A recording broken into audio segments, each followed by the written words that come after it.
During the ensuing years, a number of the presidents were also a little bit questionable in their behavior as far as the Constitution is concerned. Even Mr. Reagan, who most of us revere, as I do, unfortunately, there was a little thing called Iran-Contra, and that was highly questionable in regards to the Constitution. So the Constitution, again, to reiterate, has been under assault right from the very beginning. For 200 years, someone has been trying to take it from us. Mr. Obama. Mr. Obama was elected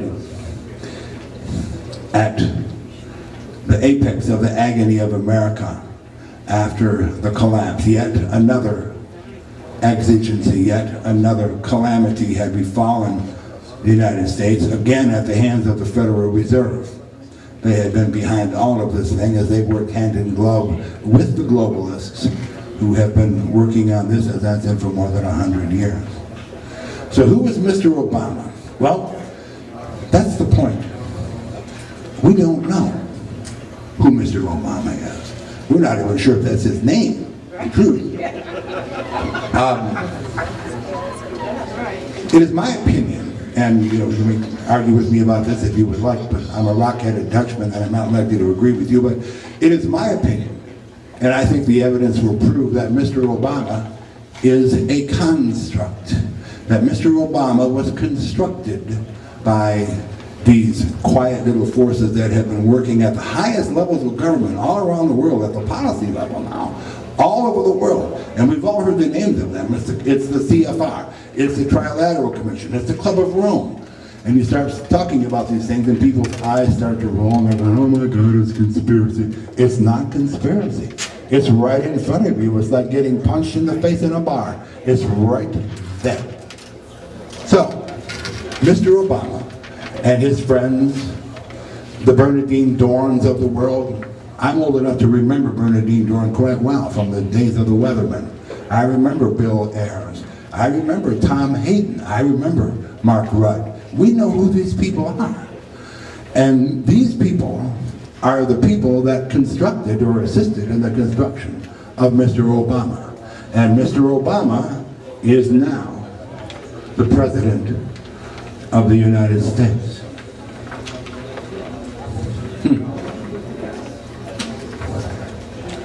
I'm getting there, folks. Give me a minute here. I'm getting a little bit old.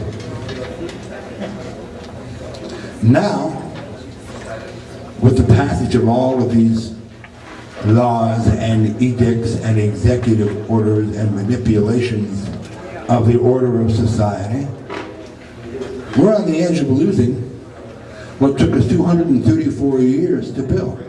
We are seriously on the edge, my friends. And once it's gone, it's not going to come back. Adams even knew that. Liberty, once lost, is not reborn, and that is the simple truth of history. There is no mystery, there's no question as to where it came from. The evidence is all over the place. If you want to look around and see it. Some people like to say that it can't happen here. Well, that's, that denies thousands of years of history. The Greeks imagined such a fantasy as well. Look what happened to them. And the Romans, they all imagined that Pax Romana would be forever. The Romanovs in St. Petersburg, the Habsburgs in Vienna. All of these are empires that have come and have gone and imagined themselves to exist in perpetuity, and obviously they did not. Even in England, how pathetic is that place now? The United Kingdom, where it's against the law to defend yourself. You go to jail for defending yourself. Can you imagine such a thing? But that is the case. That's the way it is. At the end of the day, America is just an idea, and it's kind of an outrageous one, when you think about it. It's never ever been done in history. It's totally unsupported by precedent. It's sustainable only so long as the idea of America remains a fire that we tend and not a pillow that we lay our head on to rest. We can't do this. We simply cannot. We need to make November the beginning of the rebirth. And we need to reignite this flame that has kept us alive for more than 2 centuries and made us the light of the world. We need to throw out the yahoos that have sold us down the river for all of these years and have lived their careers of self-aggrandizement while we suffer. We need to elect constitutional people. And I'm not talking about politicians, I'm talking about ordinary folks. I'm talking about you. I'm talking about Alice. I'm talking about that gentleman there, and this gentleman here, and this gentleman here. Ordinary citizens that will go and do their duty and then go home. We haven't seen that, not in my lifetime. We have John Dingell has been in Congress since before Edison invented the light bulb. So what are we supposed to do with a man like that? And we can't keep him here. We simply cannot do it. We cannot do it.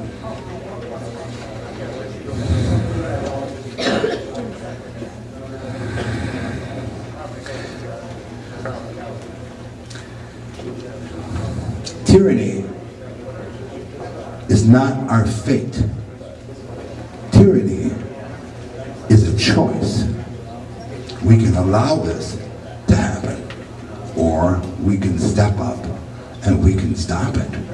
It's our choice. It's really as simple. It's the same choice that all people have had all over the world, but we made it here, and we decided that we were not going to allow that. Well, I'm standing here in front of you tonight, and I'm going to say to you that I am not going to allow this, because I believe in the Lord God Almighty, and I fear His righteous anger. I believe it is my absolute right to be left alone by my government, to live my life as I choose, to create, raise, and educate my children, and stand and fall on my own merit, and that my existence imposes no legal burden on another man. I believe that each and every word of our Constitution means exactly what it says, and that there need be no interpretation of the plain meaning of those words. That I own a number of firearms and have been trained to be proficient in their use.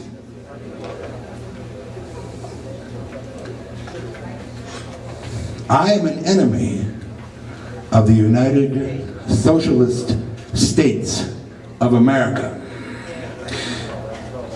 I believe that as a citizen that I am a successor, legal and moral to the founders and the entity they created, and that it is my duty to preserve, protect, and defend the Constitution from all enemies, foreign and domestic, and I will. Georgia, can you stand up for me?